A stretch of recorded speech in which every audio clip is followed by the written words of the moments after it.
Hey friends, and welcome back to my kitchen, or welcome if you are new. And if you are new, my name is Bethany, or Budget Bethany, and I like to share these what's for dinners over here on my channel in hopes to give y'all some inspiration to cook at home for your family as well. So I am a working mama, so I'm always looking for some super easy dinners that I can get on the table really quick, fast, and in a hurry. So I will be sharing 5 super easy weeknight dinners over here for this week's What's for Dinner with y'all. So if you are new, I hope you hit that subscribe button before you leave. And if you're returning, welcome back. But let's get into this week's What's for Dinner, y'all. Now all my dreams are coming true. I just wanna put my heels on tight, dance with you all night, move to my favorite song. First up this week, we're going to have some chicken and dumplings, and I do buy my dumplings from my local grocery store, so they're not actually like the dough dumplings, they're more like a noodle dumpling. So in my pot, I just had my leg quarters, and I think I got like 3 leg quarters in there, and I boil them until they're done. Then I remove them from the water and shred the chicken off the bone, and I just add that right back into that juice or that water that I boiled the chicken in. That's your broth. That way you don't have to buy broth. You've already got broth and everything like that. Then I just add in a can of cream of chicken soup, mix that up really well in there, and kind of let that simmer on low. So I did just kind of let that simmer on low for about 5 minutes, but once the 5 minutes were up, I turned my heat up and I got that water and the broth and everything to heating up so that it could be boiling. But these are the dumplings that I'm going to be using, and they are made local to where I live, so I can buy them at pretty much any grocery store around here. But I will try to find the link and link it for y'all so that maybe y'all can buy it offline if you were interested in any. I don't know, it's just an idea, but I don't know if they're sold like all over the world, but I just know they're sold local. So anyway, once my broth got to boiling, I just started breaking the dumplings in half and dropping those in the pot. But you do want to make sure that if you're cooking these, you don't want to overlap them, or they'll like stick together and gunk up and it just be a big ball of dumpling. So this is how they look once they've boiled for a little while. You do, after you get all the dumplings added in there, you want to turn your heat back down to low and just kind of let that simmer for a little while. You don't want to keep it boiling or they will scorch. But this is how they looked once they were all done and ready to eat. So here they are once they're all plated up. It doesn't look real appetizing, but y'all, I promise you it's really, really good. We love a good old bowl of chicken and dumplings. It's really something that you would eat in the fall, but we had it for this summer night. Right along, we're going to make white people kind of tacos, because it's just going to be ground beef browned up. You add your taco packet seasoning in there, mix it up, and you've got tacos, or what white people call tacos. But I have recently been informed that that is not exactly tacos. So if you didn't know that, this is not actually tacos. This is just something that white people made up pretty much. But anyway, so y'all see me brown my ground beef, so I'm just adding in that hardcore Tex-Mex, like it's basically like taco seasoning, but it's Tex-Mex kind. It's a little bit different flavor than the like Great Value brand or anything like that you buy in the little packets. But right here, I'm just soaking up some grease because I was too lazy to break out the strainer. So I'm just going to use a napkin and soak up some of the grease because it did cook out a lot of grease. And then I'm just going to add my seasoning into my pan with my ground beef.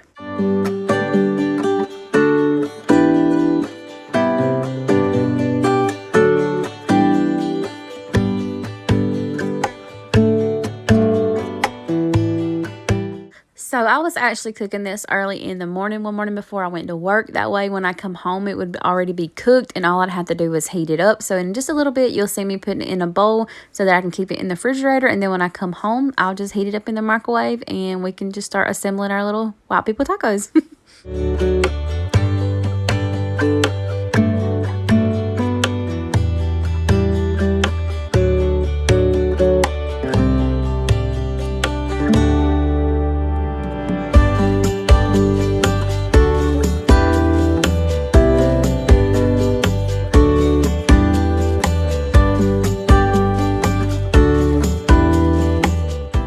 So here's what we use to make our tacos. We've got some shredded quesadilla cheese, some tortillas, a slice of tomato, some lettuce, some tahini snack sauce, and some Valentina hot sauce. So all I did was put my meat on my tortilla, and then I placed my cheese on top of that and microwaved it in the microwave for like a minute or so. And then I'm just going to add my lettuce and my tomato on top, and then my sauces. And that was dinner for this night. Of course, you could add whatever kind of toppings that you would like to yours. You could even make some Mexican rice or some Spanish rice, whichever one you call it, and you know, have like a whole meal. Make some refried beans, have some chips and queso. But this is what we had. We just had our plain old white people tacos, but this was dinner for this night, y'all. All right, up next, we're going to have some good old lima beans and rice. And I think this is like pretty much the simplest, easiest dinner that you could probably ever make for your family. And all I did was dump my lima beans into my crock pot and added in some bacon strips. Like I just cut up some bacon into little strips and put that in there as well, just for flavoring. Some salt and pepper, and then I just cooked this on low while I was at work, which will be probably like 5 or 6 hours. And then when I came home, all I had to do was boil up a pot of rice and put my lima beans on top, and dinner was served and my family was fed. For the next dinner, we're going to be making some lemon pepper chicken and potatoes. So I've shared this before on my channel, but it's been a little while and I know I have a lot of new subscribers, so I'm going to share it again today. So all you'll need is a bell pepper and some onion, and I cut those up into little slices. And then you're also going to need some potatoes, and I'm going to peel those, wash those, and dice those up as well.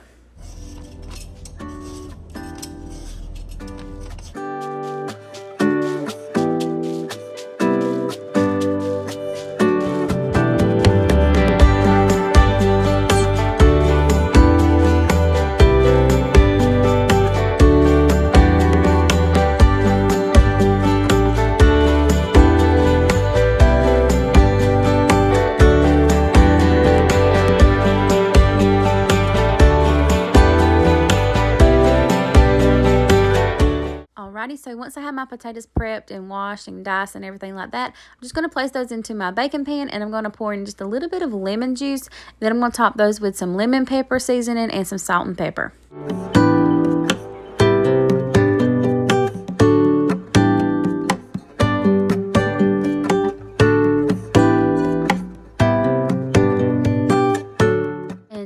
You'll just throw your chicken on top of your potatoes, and I'm going to season them up with basically the same seasonings, but I'm going to add some of this Morton seasonal.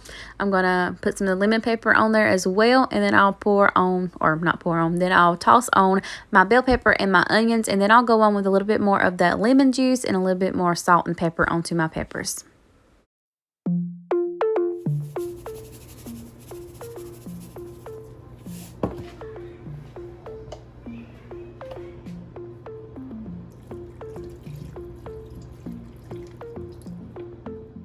Then you'll wrap it in full and bake it on 350 for about an hour, and this is what you'll have once it's all done.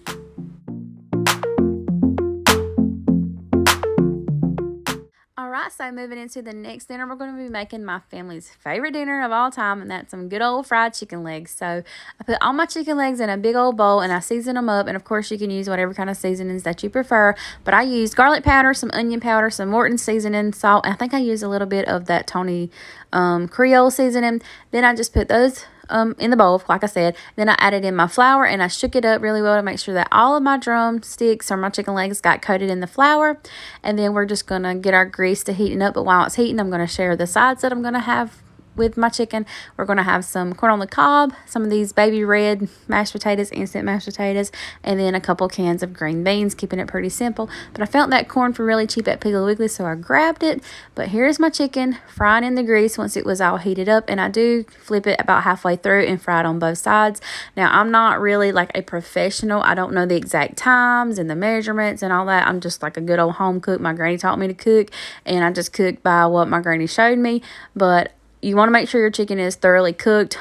Check it, make sure there's no blood in there. If you have a thermometer, Google it and see what time it tells you to cook your chicken to, because I don't know all that stuff. I'm no professional, but you definitely want to make sure your chicken is always cooked thoroughly before you eat it. And how I cook my green beans, I just dumped them all into the pot, and then I added some of that chicken bouillon seasoning in there, some salt and pepper, and that's all I do. Then I just boil my corn in a big old pot of water. Here was all my fried chicken once it was good and ready. And then here was our plate once it was all assembled. Like I said, the potatoes were instant potatoes, and I just followed the directions on the package. We can never get enough chicken around here over at this house, so on the next night we're going to have some grilled chicken wings, and we're going to do some more of those instant mashed potatoes just because they're super easy. And then I'm going to use up the rest of that corn that I had, and I'm going to do it a little bit different than I did the night before. The night before I just boiled it in a big old pot of rice, but on this evening we're going to throw it on the grill as well. So I've just got some tin foil. I put my corn on that tin foil, seasoning it with some salt and pepper, some garlic powder, onion powder, and then I just put a few cubes of butter on top and rolled it up. Make sure it's wrapped really good because you are going to be putting it on the grill. But here was our chicken wings, and we just cut those in mustard, and then we add whatever kind of seasonings that we feel like we want to add that's in a cabinet. And then we just throw those on the grill, and here they are once they were grilling with our corn and our chicken wings. And then I, for myself, like to add some of this buffalo wing sauce to my chicken wings. And then here I am making those super easy mashed potatoes. On this night, my husband actually helped me cook dinner, so that's why we had the grilled food. That helped me out so very much because all I had to do was make mashed potatoes. And it's nice to kind of work together sometimes and get dinner served and get everything done so that it's not taking me forever. So I really appreciate the help on that night, and dinner was really delicious. So moving into the last dinner for this week, we're going to be making like this, I guess it's like a stir fry. I don't really never know what to exactly call it, but it's kind of like the Chinese rice that you get at a Chinese restaurant. So in my skillet, I just had some oil heating up, and I'm going to add my chicken in there. And I coated my chicken with this teriyaki sauce, and I did add a little bit of garlic powder and onion powder and some salt and pepper as well.